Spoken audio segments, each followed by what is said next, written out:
한 중학교에서 어제 1명에 이어 오늘은 8명이 무더기로 코로나19에 확진됐습니다. 강릉과 속초에서도 확진자의 접촉자들이 양성 판정을 받았습니다. 수도권을 중심으로 확진자가 급증하자 강원도는 수도권 방문을 자제할 것을 당부하고 수도권 방문 유증상자는 진단검사를 받도록 행정명령을 내렸습니다. 환경당국이 동강유역 환경보호를 위해 사유지와 건물들을 사들였지만 제대로 관리되지 않고 있습니다. 내일 양양 지역 해수욕장을 시작으로 동해안 해수욕장들이 차례로 개장합니다. 해수욕장 이용객들은 방역수칙을 지켜야 합니다. 안녕하십니까. 뉴스데스크 강원입니다. 태백시의 한 중학교에서 오늘 코로나19 확진자 8명이 발생했습니다. 이 학교에서는 어제 확진자 1명이 발생해 모든 학생에 대한 검사가 실시됐고 그 결과 8명이 오늘 오전 추가 확진 판정을 받았습니다. 해당 중학교는 폐쇄된 상태로 비대면 수업 전환을 검토하고 있습니다. 확진자 8명 가운데 4명은 지난 3일 강원랜드 숙박시설을 이용한 것으로 확인됐습니다. 한편 강릉에서는 자가격리 중인 30대 접촉자와 인천 서구에 거주하는 50대가 확진됐고 속초에서는 수도권 확진자와 접촉한 2명이 확진 판정을 받았습니다. 최근 수도권을 중심으로 코로나19 확진자가 급증하자 강원도가 수도권 방문을 자제해 줄 것을 권고하고 진단검사를 강화합니다. 강원도는 코로나19 확산세가 안정될 때까지 수도권 지역 방문을 자제하고 최대한 일상생활 범위 내에서 이동을 최소화하며 주말과 휴일 등을 이용해 수도권 친척이나 지인과의 사적 모임을 자제할 것을 강력히 권고했습니다. 또 내일부터 오는 31일까지 수도권 방문 관련 유증상자들은 코로나19 진단검사를 받도록 행정명령을 내렸습니다. 기존 바이러스에 비해 전파력이 1.6배인 델타 변이가 최근 강원도에서도 잇따라 확인되고 있습니다. 지난 4월 유학생에게서 처음 확인됐는데 최근에는 수도권을 다녀온 확진자를 중심으로 지역 감염마저 확산되고 있습니다. 강화길 기자가 보도합니다.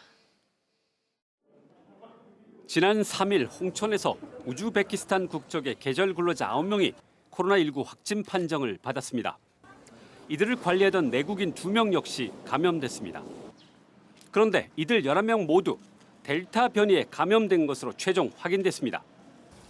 델타 변이는 비변이주에 비해 전파력이 20% 정도 높고 감염 시 중증 이행률이나 입원율도 2배 더 높습니다.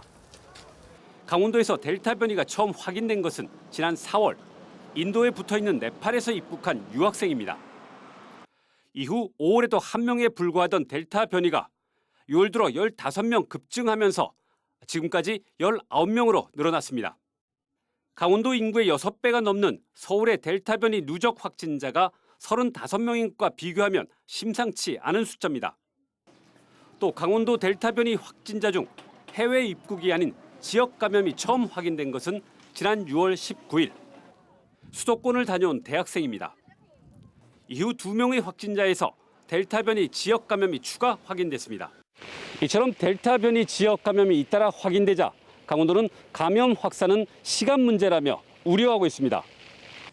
이에 따라 델타 변이 확산을 차단하기 위해 진단검사 행정명령을 내렸습니다. 수도권을 다녀왔거나 수도권 거주민을 강원도에서 만난 뒤 코로나 의심 증상이 있는 도민들은 이달 말까지 진단검사를 받으라고 명령했습니다.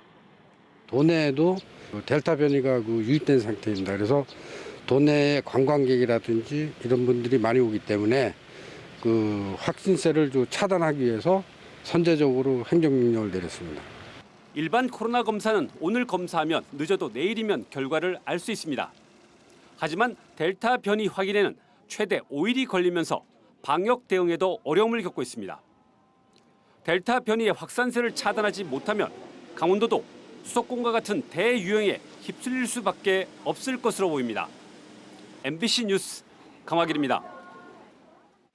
최근 강릉의 한 신규 아파트 분양 경쟁률이 13대 1에 이를 정도로 인기를 끌었는데요. 새 아파트 건축 열기도 뜨겁습니다. 하지만 도시계획이 받쳐주지 못하면서 기존 아파트 단지를 중심으로 반발도 이어지고 있습니다. 오늘은 먼저 신규 아파트 건설 움직임을 홍한표 기자가 전해드립니다. 강릉시 내곡동의 대형 브랜드 아파트가 경쟁률 13대 1을 보이며 1순위에서 청약이 마감됐습니다. 교동 7공원, 교동 2공원의 신규 분양에도 관심이 집중되고 있습니다. 올해 1월에서 5월 강릉 지역 아파트 거래량은 3,641건으로 2006년 관련 통계 작성 이래 최다 거래량을 기록했고 지난 1월 0.74% 상승해서 5월에는 1.02%까지 오름폭도 커지고 있습니다. 이에 따라 신규 아파트 건설 열기도 뜨겁습니다. 도시관리계획 변경 절차 심의를 밟고 있는 740세대 규모의 강릉시 견소동 일대를 비롯해 4개 단지 1,800세대 규모의 아파트가 사업 신청 준비 심의를 받고 있습니다. 아파트 신축을 위한 사업 계획이 현재까지도 계속해서 지금 이어지고 있는 추세입니다. 계획 중인 단지도 한 3-4개 단지가 지금 현재 계획을 하고 있고요. 회산동 일원 등 지역 주택조합 아파트도 3개 단지 950세대가 건설 추진 중이고 사업 착수를 검토 중인 아파트는 27개 단지 13,000여 세대에 이르고 있습니다. 기존에 있던 아파트에서 신규로 갈아타려고 하는 움직임도 있으시고 객지분들 입장에서도 청정 지역인 어떤 이미지인 강릉에 거주하고 싶은 욕구가 굉장히 있다 보니까 전문가들은 주택 수급 개선, 비규제 지역, 교통망 확충에 의한 접근성 개선 등으로 아파트 분양 열기가 뜨겁다고 덧붙이면서도 수도권 아파트 상승폭이 꺾이면 강원도의 후폭풍은 더욱 클 수 있다고 조언하고 있습니다. MBC 뉴스 홍한표입니다. 생태경관 보전 지역인 동강유역 관리가 미흡하다는 보도를 여러 차례 전해드렸는데요. 환경당국이 동강유역을 보호하려고 사들인 사유지가 여전히 관리되지 않아 비판이 계속되고 있습니다. 조규환 기자입니다. 주택과 인접한 땅에 자풀이 무성하게 자랐습니다. 500제곱미터 넘는 면적의 이 땅은 환경당국에서 혈세로 사들였습니다. 동강유역의 자연 환경을 지키겠다는 목적인데 이렇게 방치되고 있습니다. 자연을 아끼는 게 아니고 자연의 순리를 모르는 거지. 농사꾼은 농사를 지어 먹어야 되는데 지폭판에다 이래 놓으면 이게 짐승도 끼고 이거 뭐 꼬라지 돼요. 이거 안 되지. 차로 10분가량 떨어진 동강변의 한 펜션입니다. 이 펜션도 환경당국에서 사들이면서 영업을 중단한 지 오래됐습니다.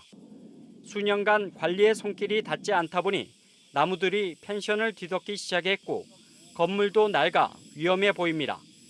환경당국은 지난 2002년 동강유역 72제곱킬로미터를 생태경관 보존 지역으로 지정한 이후 해마다 인근 땅과 건물을 사들이고 있습니다. 그러나 이 땅과 건물이 활용되거나 관리되지 않으면서 주민 불만이 쌓여가고 있습니다. 이렇게 방치가 되는 건 환경 보존이 아니라고 생각합니다. 그리고 동강관리 기본계획에 의한 주민질 향상, 소득사업 이런 것들도 협의체를 구성해서 마땅히 빠른 시간 안에 이루어져야 된다고 생각합니다. 관리 주체인 원주지방환경청은 활용 방안을 고민하고 있지만 아직 적합한 대책을 찾지 못했다는 입장입니다.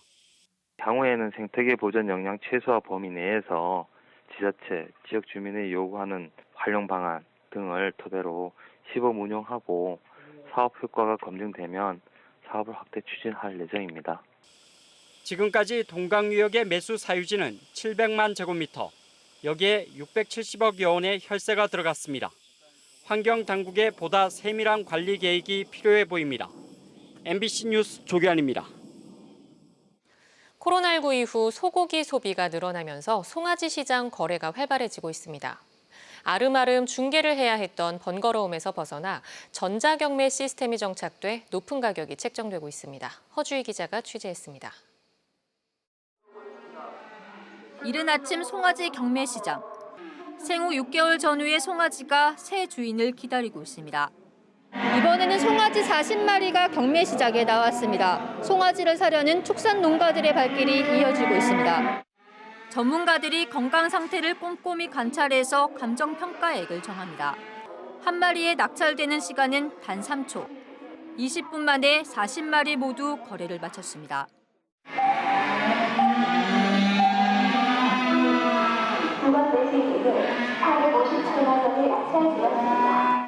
최고가 송아지는 6개월 된 수송아지로 감정평가액보다 80만 원 비싼 556만 원에 낙찰됐습니다. 잘 받았어요. 네. 오늘 예상외로 잘 나왔습니다. 인제의 전자경매시장이 들어선 건 2019년 12월입니다. 평균 낙찰률이 98%를 넘어서면서 경매시장에 참여하려는 한우 농가들의 문의가 이어지고 있습니다. 축산 농가는 거의 100%가 참여를 하고 있고요. 그다음에 예지에서 우상인들이 많이 와서 소를 많이 사가기 때문에 가축 시장이 활성화가 되고 있고요. 요즘은 높은 소고기 가격 덕분에 송아지 가격이 거래 시작가인 감정가보다 높은 가격이 낙찰가로 선정돼 한우 사육 농가도 안정적인 가격을 보장받고 있습니다. 중간 상인들한테 다 판매를 했었는데 이제 우시장이 되면서 그 대신 이제 송아지 값을 이제 경매로 다 하다 보니까 많이 받죠. 이제 농가들이 도움이 많이 됩니다. 전자 경매 시스템을 갖춘 강원도 가축시장은 이제 9곳으로 늘었습니다. 코로나19로 폐장될 경우에 대비해 전국 어디서나 소를 살 수 있는 비대면 온라인 경매 시스템도 추진되고 있습니다. MBC 뉴스 허주입니다.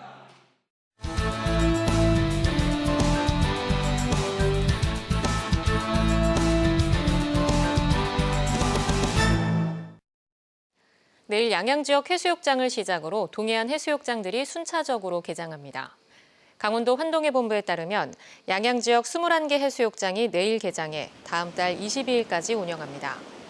속초 지역 해수욕장은 모레 개장해 다음 달 29일까지 피서객을 맞고 동해와 삼척 지역은 오는 14일과 15일에 강릉과 고성 지역 해수욕장은 오는 16일부터 본격적인 운영에 들어갑니다. 코로나19 방역을 위해 일부 해수욕장은 사전 예약제가 실시되고 대형 해수욕장에서는 밤 시간대 취식이 금지됩니다. 태백시가 신청한 폐광 지역 산림산업 클러스터 조성 사업이 정부의 지역균형 뉴딜 추가 사업에 선정됐습니다. 폐광 지역 산림산업 클러스터 조성에는 국비 290억 원 등 모두 420억 원이 투입될 예정이고 첨단 임업기술을 적용한 산림자원 활용 사업이 추진됩니다. 국가균형발전위원회와 행정안전부가 공동으로 주관하는 지역균형 뉴딜 추가 사업에는 79개 시군구가 116개 사업을 신청해 최종적으로 40개 사업이 선정됐습니다. 속초해수욕장과 아바이마을 일원의 열린 관광 환경 조성 사업이 마무리됐습니다. 속초시는 국비 등 10억 원을 들여 속초해수욕장과 아바이마을 일원을 대상으로 경관등 설치와 야자 매트 교체, 쉼터와 장애인 주차장 조성, 화장실 정비 등 교통약자들이 쉽고 편하게 접근할 수 있도록 편의시설을 보강했습니다.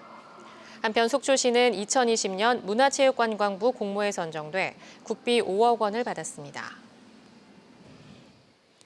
양양과 대구를 오가는 항공 노선이 다시 재개됩니다. 플라이강원은 다음 달 13일부터 매주 4차례에 걸쳐 양양, 대구 간 항공기 운항을 재개한다고 밝혔습니다. 플라이강원은 지난해 8월에도 양양, 대구 노선을 부정기로 운항했습니다.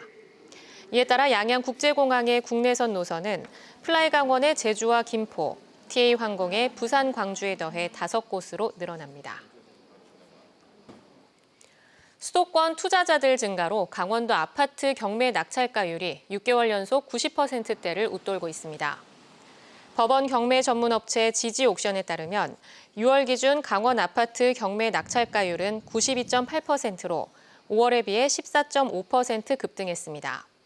특히 춘천과 원주, 강릉 등 일부 도시에서는 감정가보다 훨씬 높은 가격에 매각되는 일이 벌어지고 있습니다. 지지옥션은 수도권 인접지역 부동산 수요가 일반 시장에 이어 경매 시장까지 번지면서 낙찰가율이 높게 형성되고 있다고 밝혔습니다.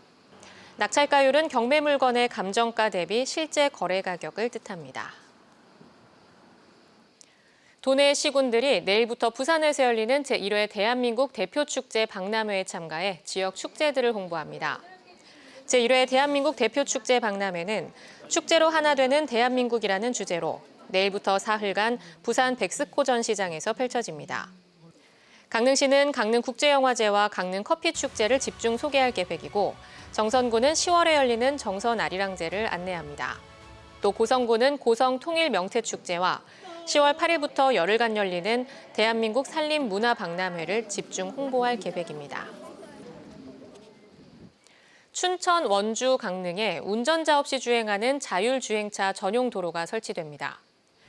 국토교통부가 확정한 제1차 자율주행 교통물류 기본계획에 따르면 서울 상암과 경기 판교 등 전국 7곳에 지정된 자율주행차 시범 운행 지구를 전국 시도별로 한 곳 이상씩 확대 지정하기로 했습니다.